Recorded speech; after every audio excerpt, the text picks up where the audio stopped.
Olá, vamos ao nosso Evangelho de hoje que é sexta-feira, 13 de fevereiro.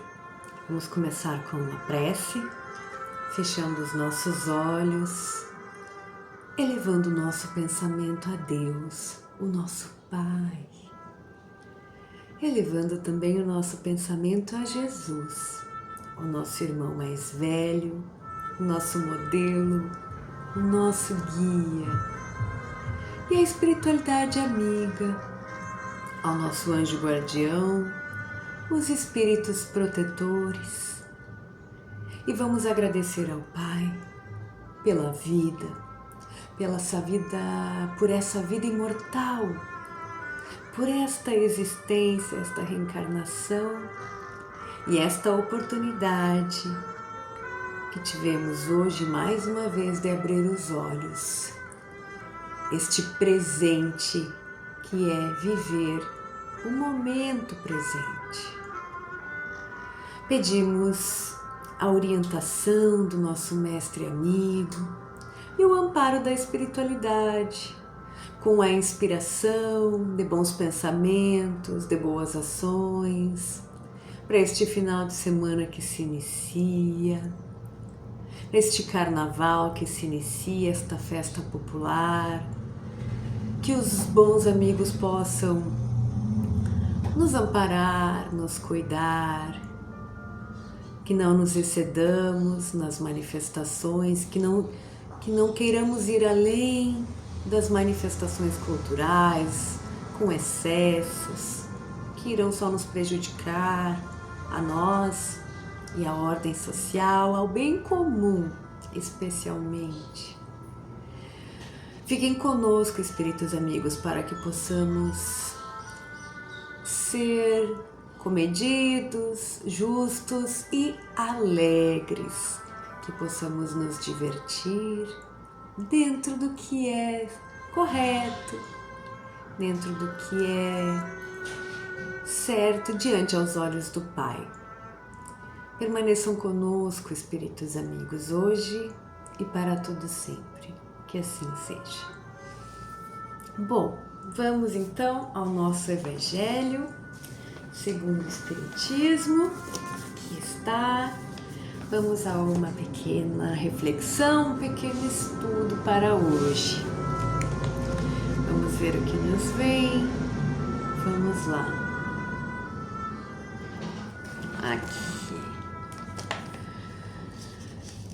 Aqui nos veio o capítulo 21 e me veio aos olhos aqui o item 5. Vou baixar um pouquinho a nossa Ave Maria. O item 5, prodígio dos falsos profetas. Então vamos ler então.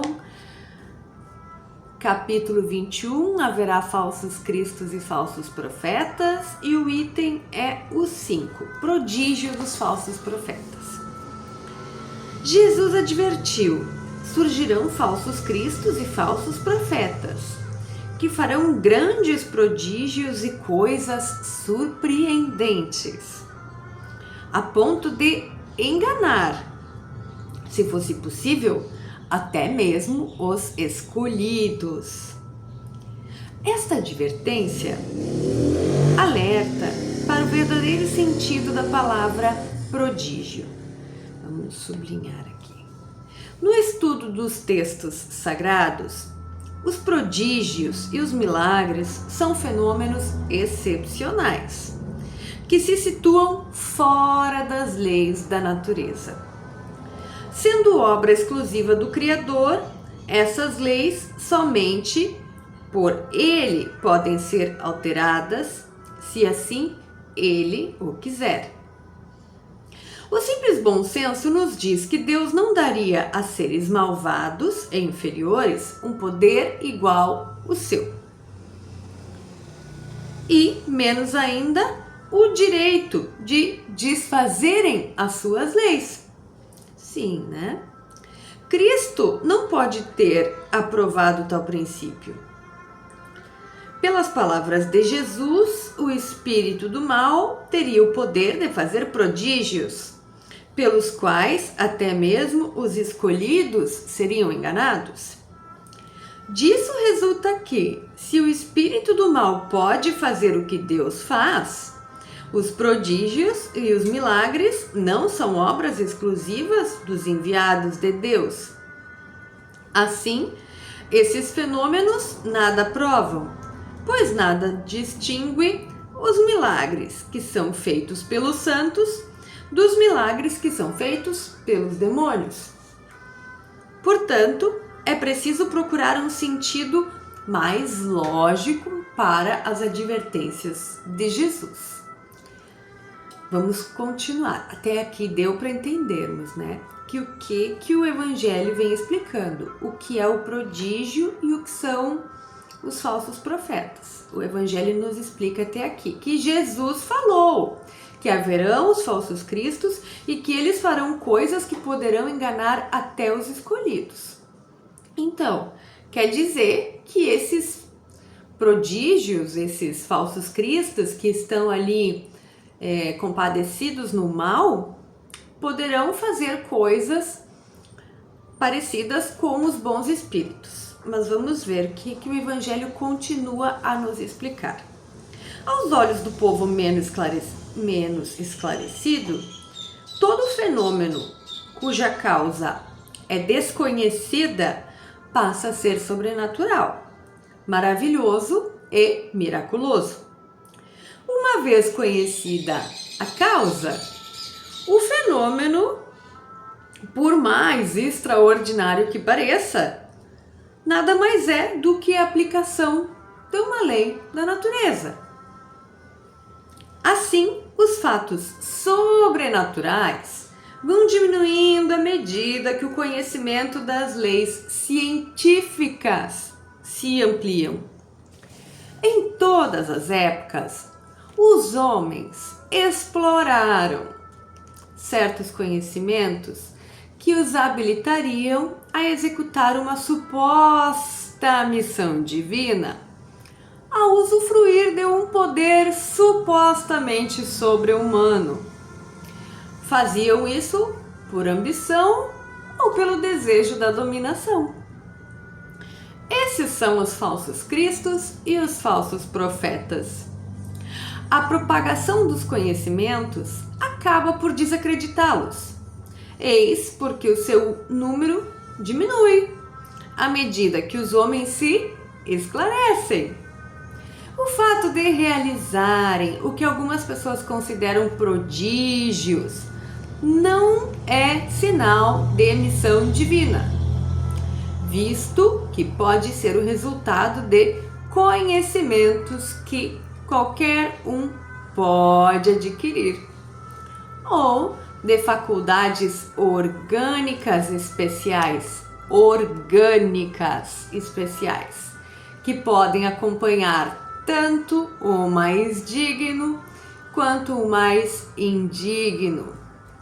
O verdadeiro profeta se reconhece por características mais sérias e que são exclusivamente de ordem moral. E aqui encerramos a leitura sobre o prodígio e os falsos profetas. E aqui vamos começar pelo fim, porque nos ensina muito esse item sobre como reconhecer os falsos profetas, os falsos cristos, que aqui não está falando de alguém que venha dizendo que é Cristo novamente. Às vezes, pessoas que se dizem superiores, com poderes extraordinários, sobrenaturais, além do que a maioria tem. É desses falsos cristos e falsos profetas, é desse tipo de prodígio que esse item do Evangelho fala aqui.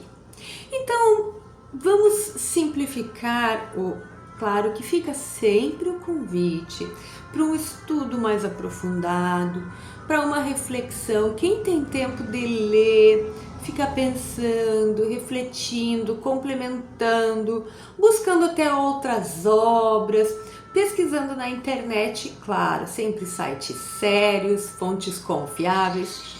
Quem tem esse tempo extraordinário. Mas para nossa reflexão aqui, que é uma reflexão curta, que tem a intenção de ser aplicada no nosso dia a dia, vamos começar pelo fim. Por quê? Porque o verdadeiro profeta se reconhece pela ordem moral. Para nós o que importa é se aquela pessoa a quem vamos seguir tem moral, independente se faz coisas prodigiosas ou não, que esse é um outro assunto que nós já vamos falar. A pessoa pode fazer coisas extraordinárias, mas se na conduta do dia a dia, na vida dela, nós sabemos claramente que aquela pessoa não tem moral, então ela não é, e ponto final. Ah, mas ela consegue controlar os espíritos, mas ela consegue curar, mas ela consegue. Se não tem moral, não está do lado do Pai. Aí vamos vindo de trás para frente novamente. Isso são faculdades orgânicas especiais, no sentido de que faculdades orgânicas especiais até pode ser redundante no sentido que cada um de nós tem suas faculdades orgânicas e é diferente em cada um. Cada um tem uma altura, cada um tem um peso, cada um tem uma cor de olho, cada um enxerga um pouco mais, um pouco menos, tem um pulmão maior, um pulmão menor.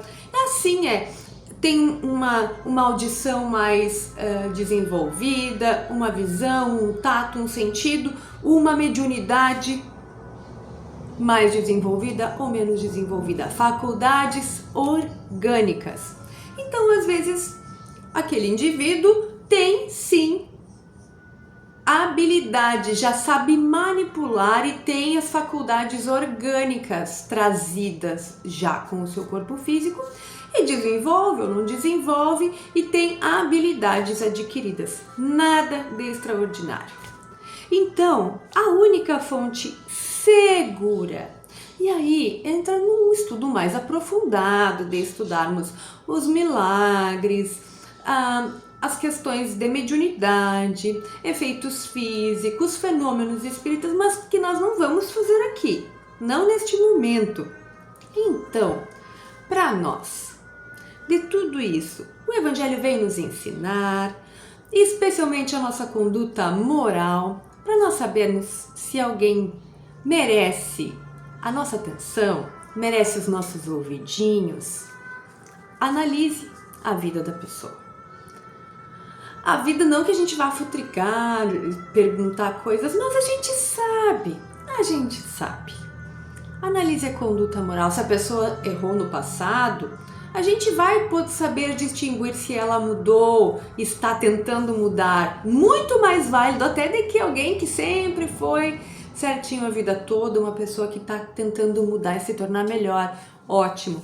Mas aquela pessoa que claramente não tenta mudar, tem desvios de conduta, diz que é uma coisa, faz outra, faz no centro espírita uma coisa, fora do centro faz outra, na igreja, no templo, onde for. Isso que nós podemos, que é a nossa segurança e a verdade que Jesus nos ensinou. E vamos cuidar, porque Jesus diz aqui, pode enganar até mesmo os escolhidos, que são aqueles que estão ali tentando trilhar seu caminho no bem. Não vamos nos deixar enganar. Muito bem, muito bom.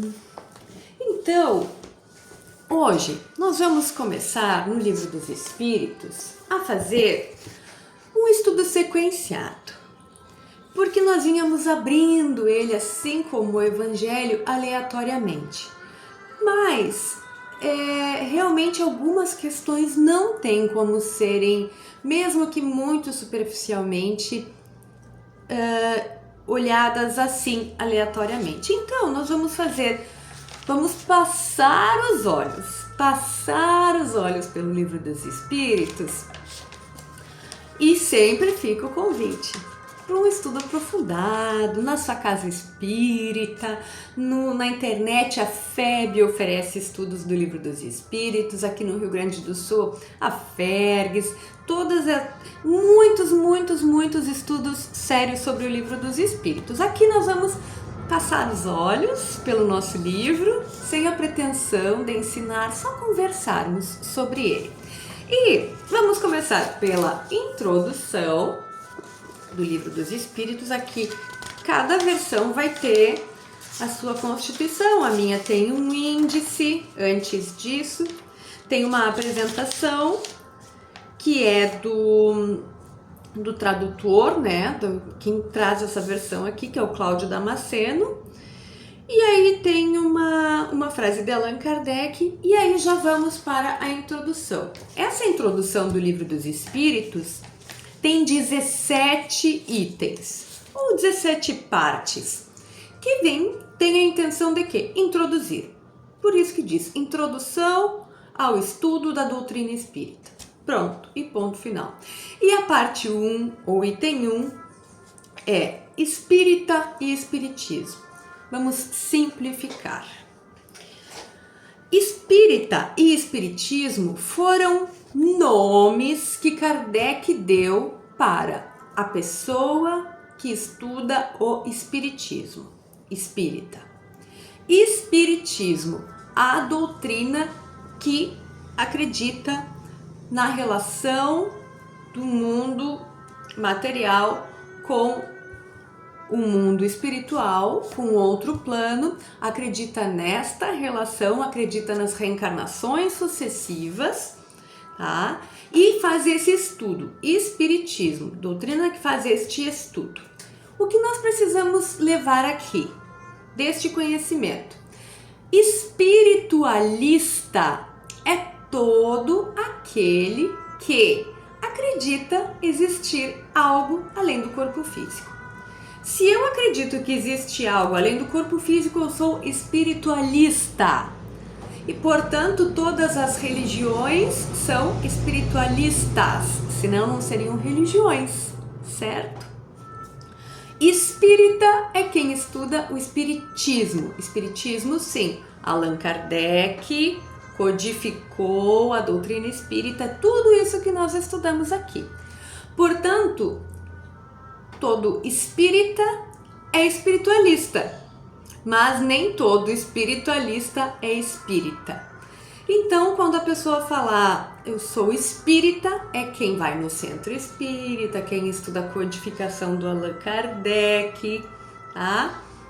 Esse é o espírita. O espiritualista, existem muitos centros que são espiritualistas, que pegam alguns outros elementos, né? Cada centro espiritualista tem seus vieses, suas fontes, suas raízes, né? Todos são espiritualistas. Espírita, Allan Kardec, espiritualista, toda aquela religião, todo aquele segmento que acredita que existe algo além da matéria. Porque vejamos bem, existem, bem basicamente falando, materialistas e espiritualistas, tá bem? Materialistas e espiritualistas. E dentro dos espiritualistas tem os espíritas. Isso é bem simplesmente falando o que nos ensina o item 1 do Livro dos Espíritos, Espírita e Espiritismo. Vem falando sobre o espiritualismo também. Faça a leitura completa, que é bem interessante. Bom, vamos encerrar então? Espero que tenha ficado claro. Eu sempre me coloco à disposição para poder ajudar. Se ficou alguma dúvida, é só chamar no direct, que a gente pode conversar. Se eu não souber, que com certeza muitas coisas a gente não sabe, a gente encaminha, busca as respostas ou encaminha para quem pode esclarecer. Vamos encerrar fechando os olhos, agradecendo mais uma vez a Deus pela oportunidade bendita deste momento. Agradecer a Jesus pelo aprendizado, a todos os espíritos que estão sempre conosco a nos auxiliar. Fiquem conosco, espíritos amigos, hoje e para todo sempre. Que assim seja. Tchau, tchau.